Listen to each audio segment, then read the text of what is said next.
Assalomu alaykum. Bugun Ricotta tenglamasini yechishni ko'rib chiqamiz.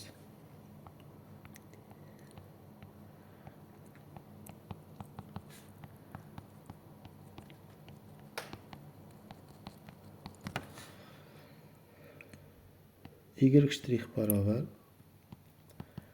AXY plus BXY kvadrat plus CX. Ushbu Ricotta tenglamasi. Bu yerda C 0 bo'lib qolsa Bernoulli tenglamasi bo'ladi. Bx 0 bo'lib qolsa chiziqli tenglama bo'ladi. Endi Ricotta tenglamasi bo'lishi uchun B va C 0 bo'lmasligi kerak. Ikkalasi ham bir vaqtda.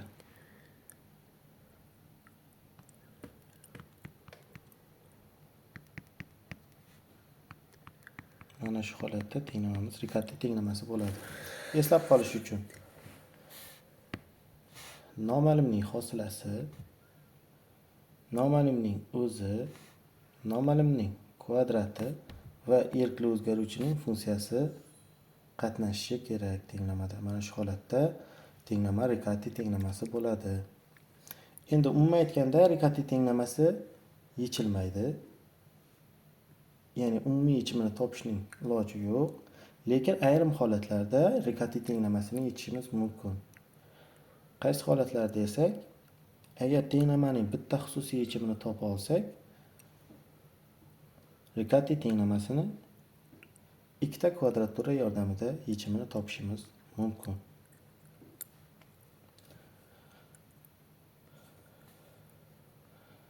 Biz biror bir y0 yechimini topdik. y0 yechimini topdik. Endi men y umumiy yechimini topishim uchun y0 yechimini ustiga biror bir x ning z funksiyasini qo'shaman va tenglama olib borib qo'yaman. Buning uchun bir marta hosil olaman. y0' plus z' tenglama olib borib qo'ysam, y0' plus z' barobar ax y0 o'rniga y0 plus z plus bx y0 plus z ning qavs kvadrati plus cx. Mana y' o'rniga mana buni qo'ydim. Y o'rniga qayerda y bo'lsa o'rniga mana buni qo'ydim.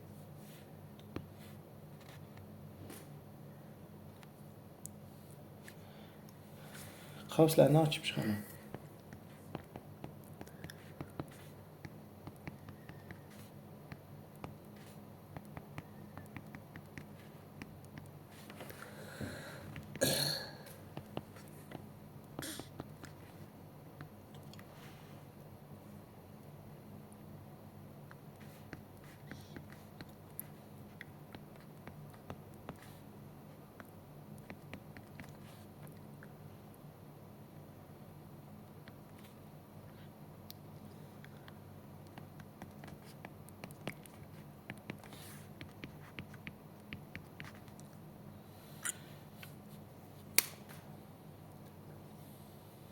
Endi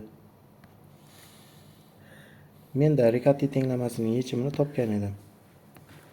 y0 barobar ax y0 plus bx y0 kvadrati plus cx edi. Endi shuni tenglamadan belgilasam.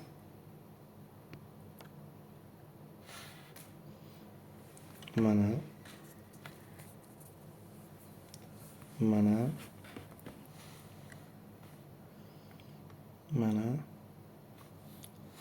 va mana.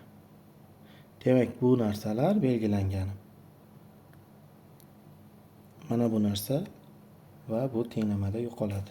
Ikkalasini ayirsak yoki hammasini bir tarafga o'tkazsak, demak, tenglamada bu belgilanganlar yo'qoladi. Qolgan tenglamani yozamiz. zdan hosila barobar. Ikki joyda z bor ekan, zni chiqarib yozsak ax plus 2y0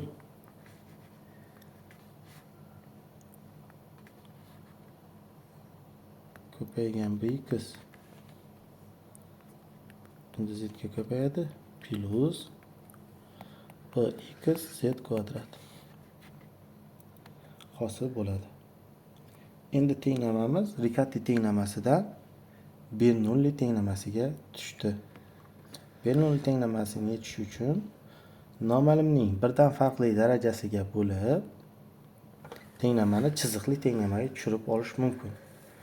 Chiziqli tenglamadan yechib z ni topib, mana bu yerda y0 ni yoniga o'sha z ni qo'ysak, ikkisini qo'shsak, bizda umumiy yechim hosil bo'ladi.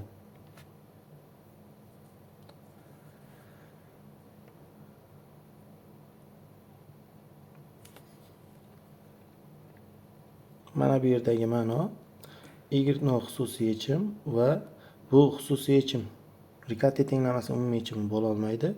Shuning uchun bunga qandaydir funksiyani qo'shganimizda umumiy yechim bo'lsin deb olyapmiz.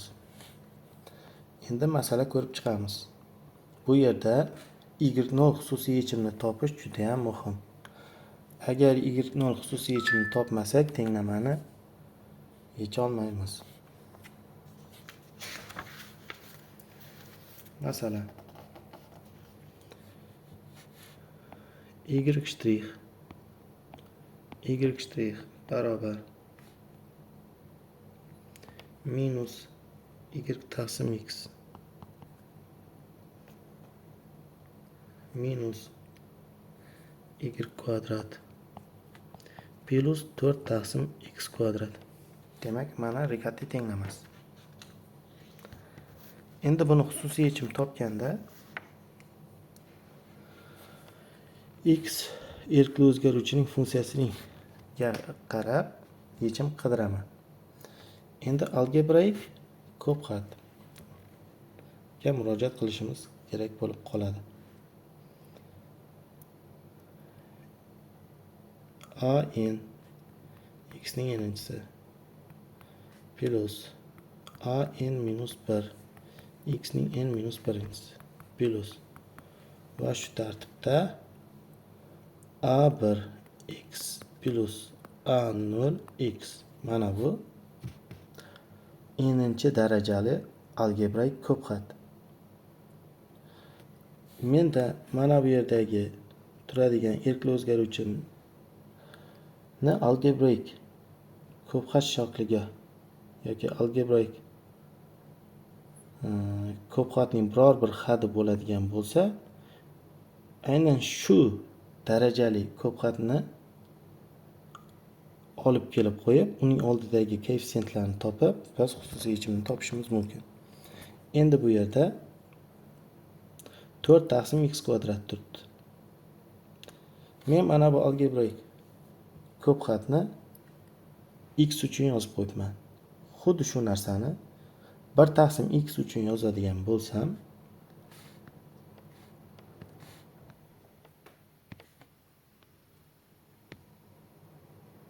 mana oxirida sal xato bo'libdi. A0 yoniga x yo'q edi. Bunga e'tibor berib qo'yasizlar. Demak, 1 taqsim x ning n'inchisi 1 taqsim x ning n minus 1-inchisi va shu tartibda 1 taqsim x va oxirida a0 ko'paygan 1. Mana 1 taqsim x ga nisbatan algebraik ko'p xat.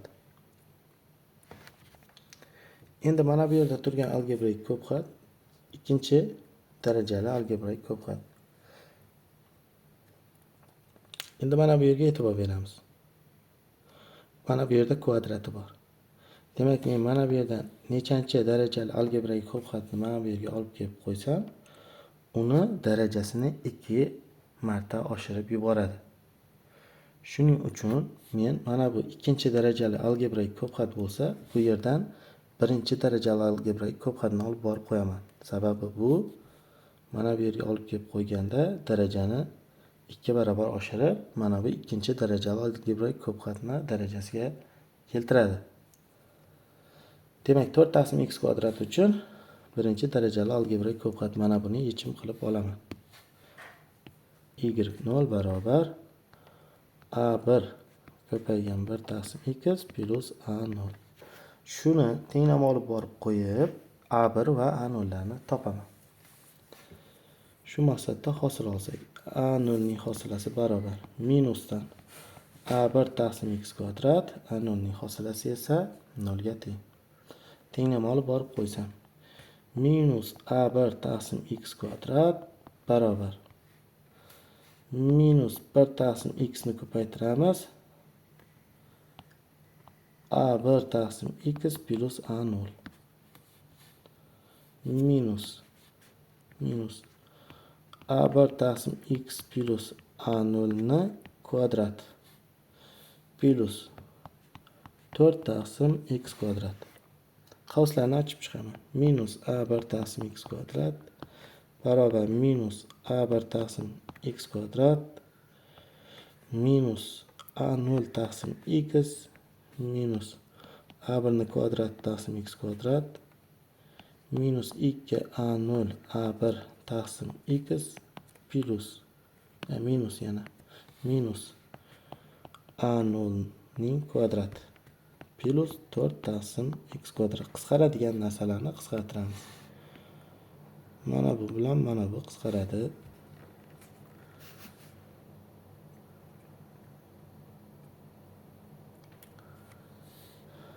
Endi ayniyat qilamiz. X kvadratning oldidagi koeffitsiyentlarni x kvadratning oldidagi koeffitsiyentlarga, endi uzr, 1 taqsim x kvadratning oldidagi 1 taqsim x ning oldidagi koeffitsiyentlarni 1 taqsim x ning oldidagi koeffitsiyentiga va asosonning ya'ni tenglama o'ng tarafidagi chap tarafidagi asosonni o'ng tarafdagi asosonga tenglaymiz. Ko'rib turibmizki, tenglamaning chap tarafida asoson yo'q. Shuning uchun bor deb buni 0 deb olamiz va 0 barobar minusdan a0 ning kvadrati bo'ladi va o'z-o'zidan a0 0 ekanligi kelib chiqadi. Endi 1 taqsim x ning koeffitsiyentlari tenglamaning chap tarafida yo'q, lekin buni bor deymiz va 0 taqsim x deb olamiz. Demak, 1 taqsim x ning koeffitsiyenti 0 bo'ldi. 0 barobar tenglama bu tarafida minus a0 minus 2a0 a1 bo'ladi.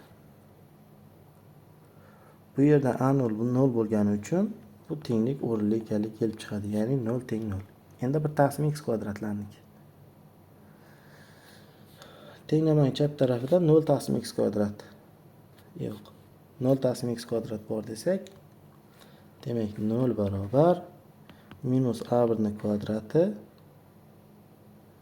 plus 4 bo'lar ekan. Natijada a1 ning kvadrati 4 ga teng bo'ladi va a1 bu yerdan plus minus 2 bo'ladi.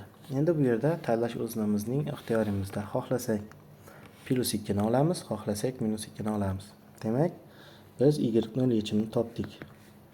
2 taqsim x men plusisini oldim. Plus 2 ni 2 taqsim x plus a0'imiz 0. Shuning uchun hech narsa qo'shmayman. Endi y yechim barobar xususiy yechimga qandaydir x ning z funksiyasini qo'shaman va hosil olaman. Minus 2 taqsim x kvadrat plus z shtrix. Tenglama olib borib qo'yaman. Minus 2 taqsim x kvadrat plus z shtrix barobar minus y taqsim x minus 2 taqsim x kvadrat minus y kvadrat ekan demak.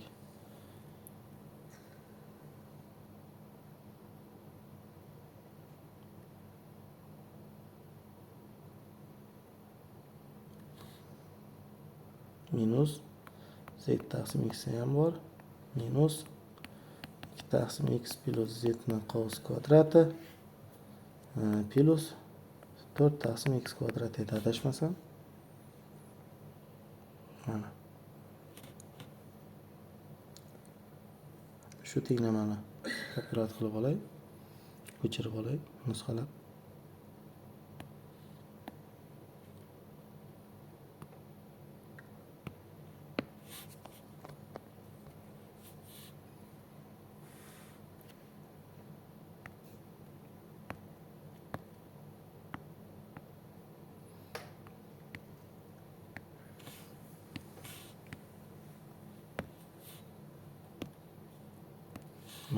Mana bu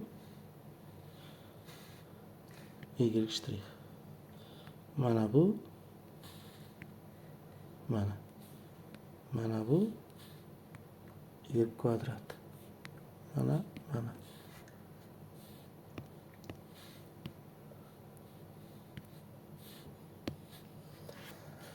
Qoslarni ochib chiqaman.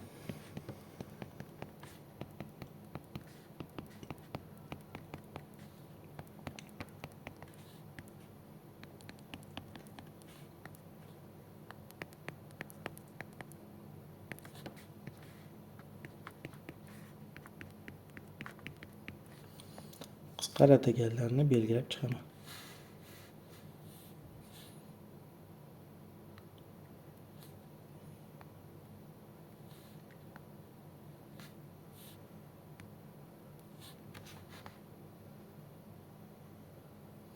Mana shular qisqaradi. Mana bu ikkisi sotilishadi.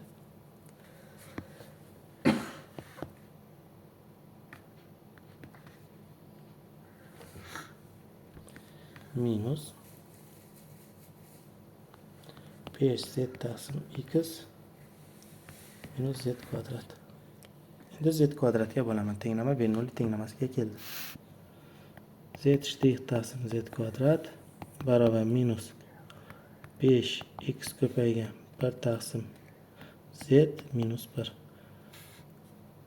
Endi mana bu 1 taqsim z ni t deb oladigan bo'lsam,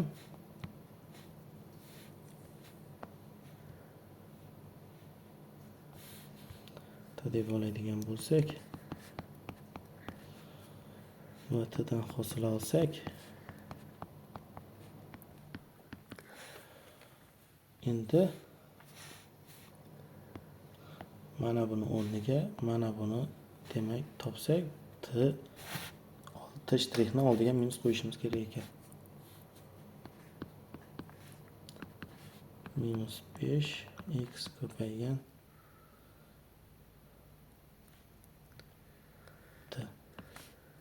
minus 1. Tenglama ham chiziqli, ham bir jinsli bo'lyapti.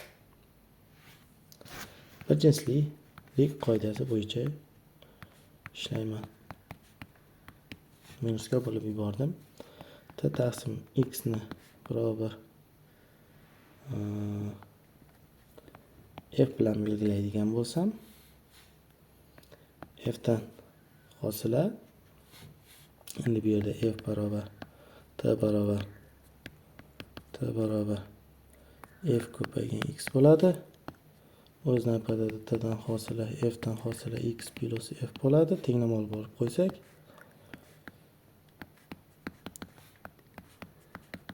plus 1 demak f dan hosila barobar 4f plus 1 taqsim x. Endi o'z navbatida x 0 dan farqli. df taqsim dx barobar 4f plus 1 taqsim x. df taqsim 4f plus 1. Mana bu yerga 4 qo'ysam, oldiga 1 taqsim 4 qo'yishimiz kerak. Va mana bu yerga plus 1 qo'ysam, hech nima o'zgarmaydi. Integrallayman. Va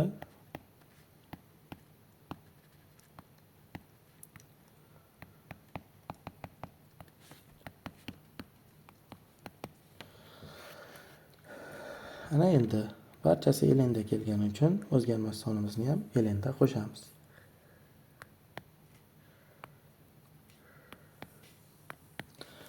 Oldida 4 bo'lgani uchun mana bu yerda 4 ga ham bo'laman. Natija elendan qutuladigan bo'lsam,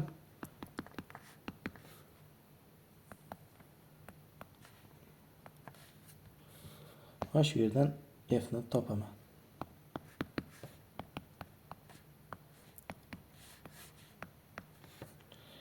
Endi orqaga qaytamiz.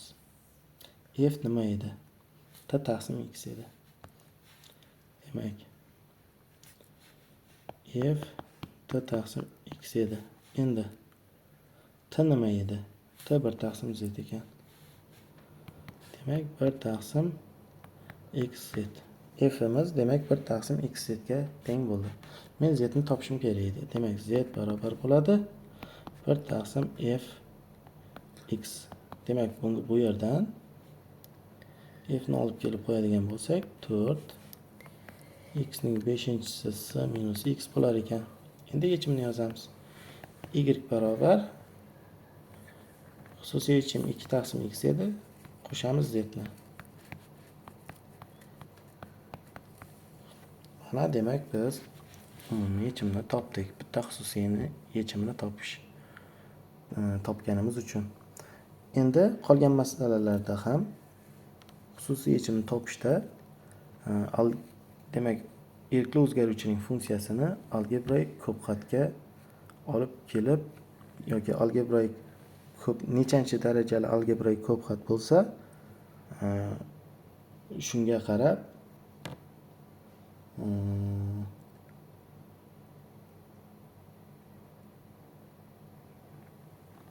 algebroik ko'pxatni olishimiz kerak bo'ladi. E'tiboringiz uchun rahmat.